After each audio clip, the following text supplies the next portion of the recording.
Aleluya, aleluya. El Señor es nuestro Rey. Aleluya, aleluya. El Señor es nuestro Rey. No solo de pan vive el hombre, sino de toda palabra que sale de la boca de Dios. Aleluya, aleluya. El Señor es nuestro Rey. Aleluya, aleluya.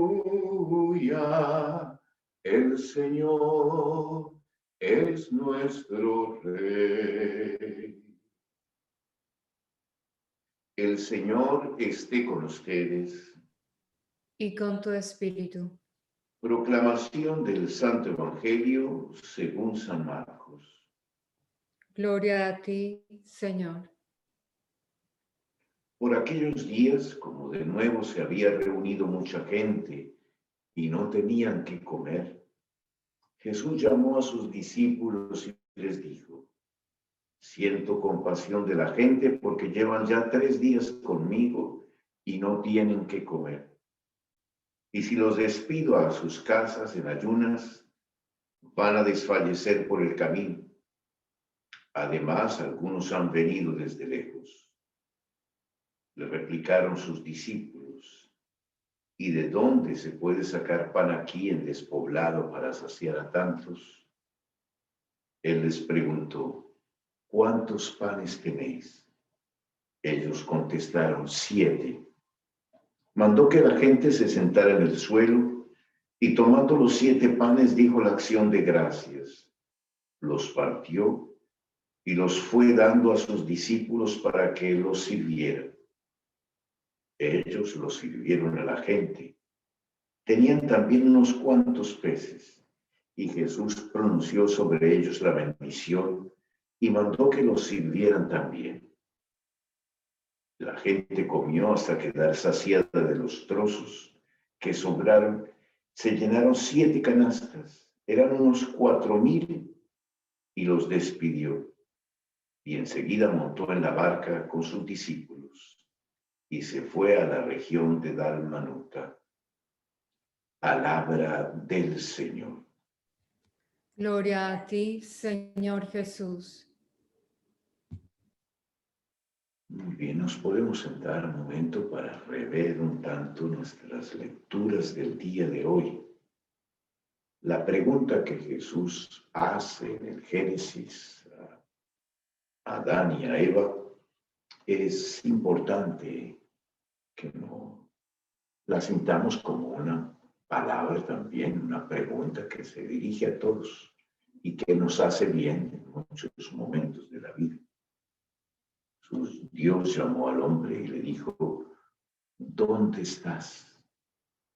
¿Dónde estás? Es como si él nos hubiera perdido un poco de perspectiva, como si él quisiera hacernos darnos cuenta de que estamos un tanto perdidos, que no sabemos a dónde vamos o qué es lo que queremos. Es así un tanto la pregunta que sorprende al hombre allí en el Génesis. Y es una pregunta que nos confronta un tanto. No se hace como en el estilo de un juicio, ¿no? Se hace también en el amor. Es como un padre, papá, que llama a su hijo y le pregunta un poco: ¿qué estás haciendo? ¿Para dónde va tu vida? ¿No? Es una especie de confrontación en el amor. De ahí que el hombre acepte esta confrontación, porque es importante saber que alguien nos puede confrontar en el amor, que hay alguien que nos ama y que se interesa por nosotros y que quiere así como cuestionarnos un tanto: ¿dónde estás? ¿Qué estás haciendo? ¿Para dónde vas? ¿No?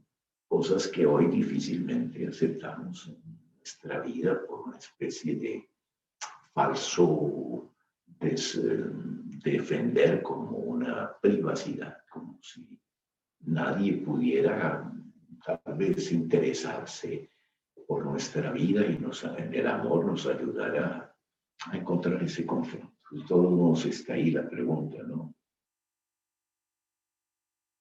Y es la respuesta que aparece, es una respuesta un tanto evasiva.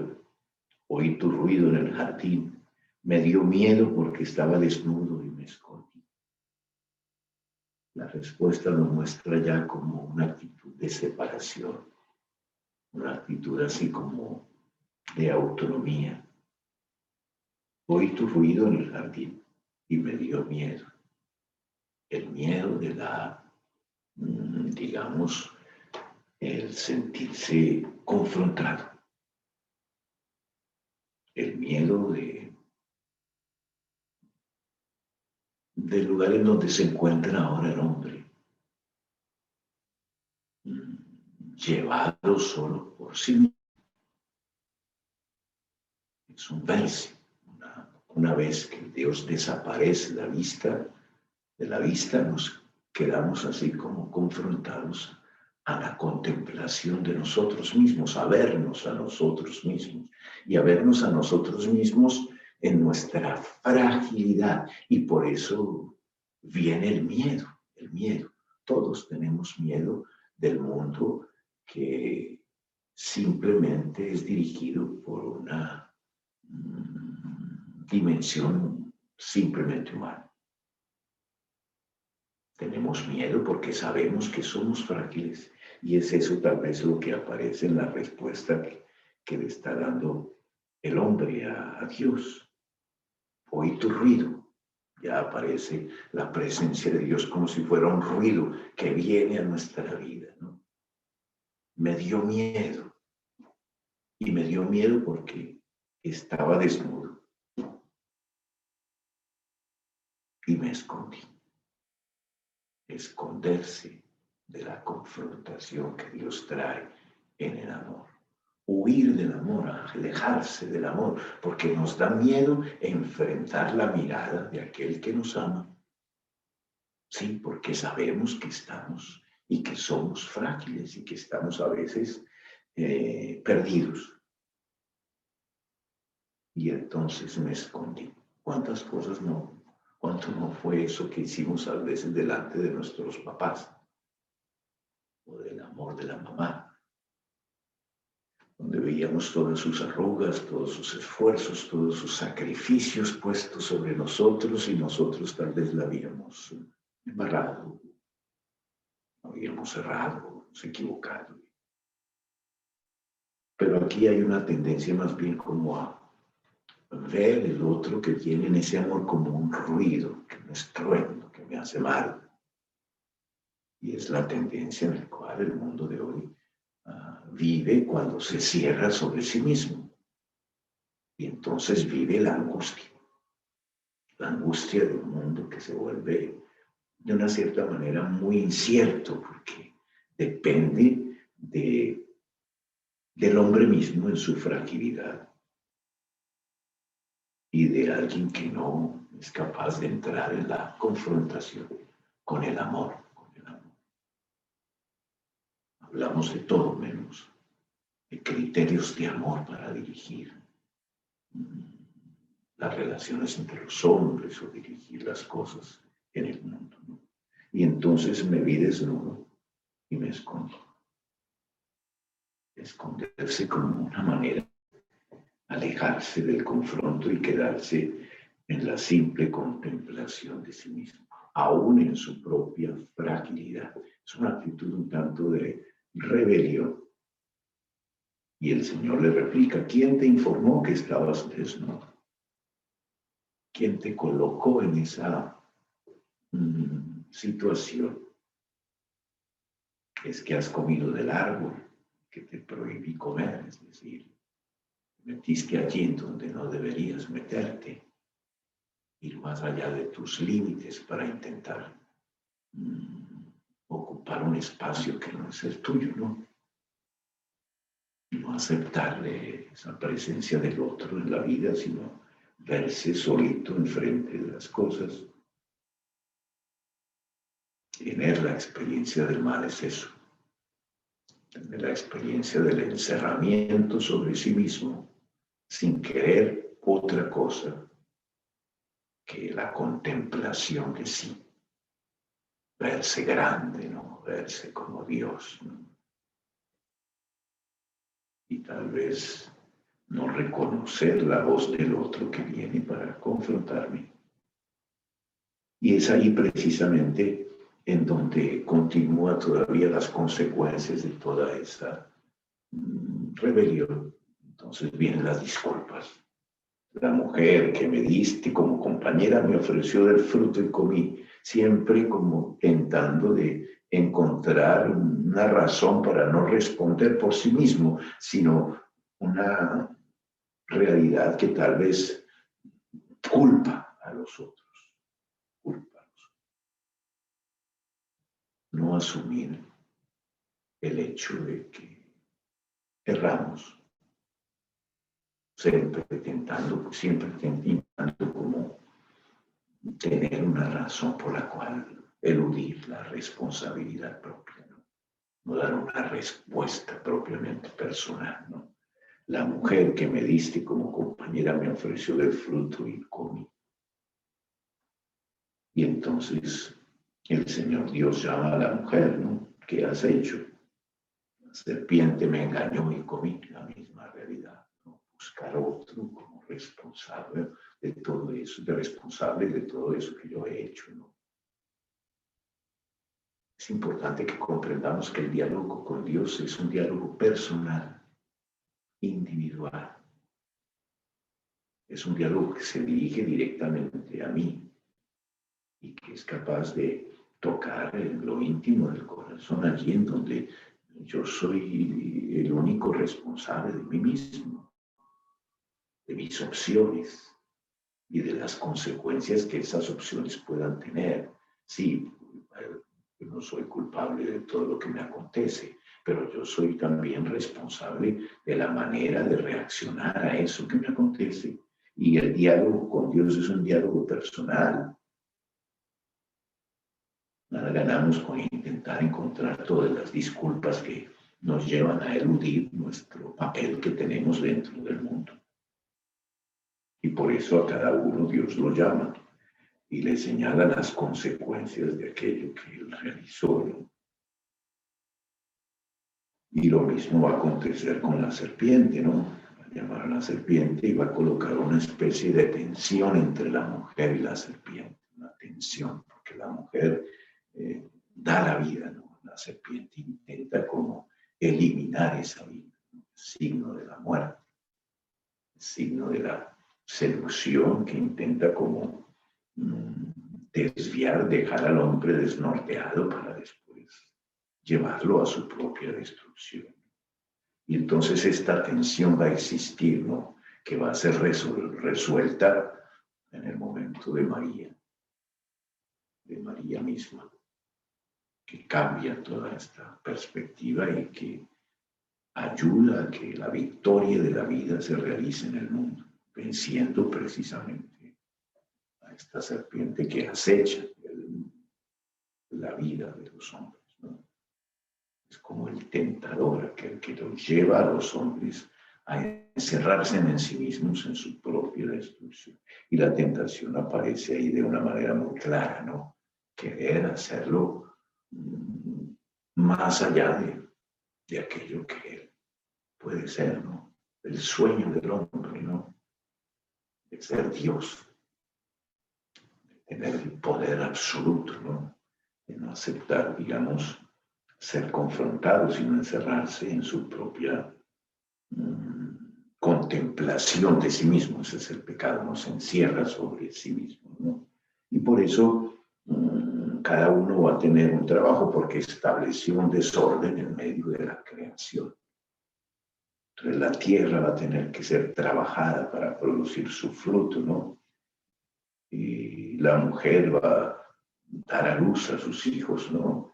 Pero desde el comienzo va a tener que sufrir los dolores de parto, ¿no? El nacimiento, para mostrar todo lo que significa dar a luz y todo el sacrificio que exige también esa vida humana que nace, ¿no?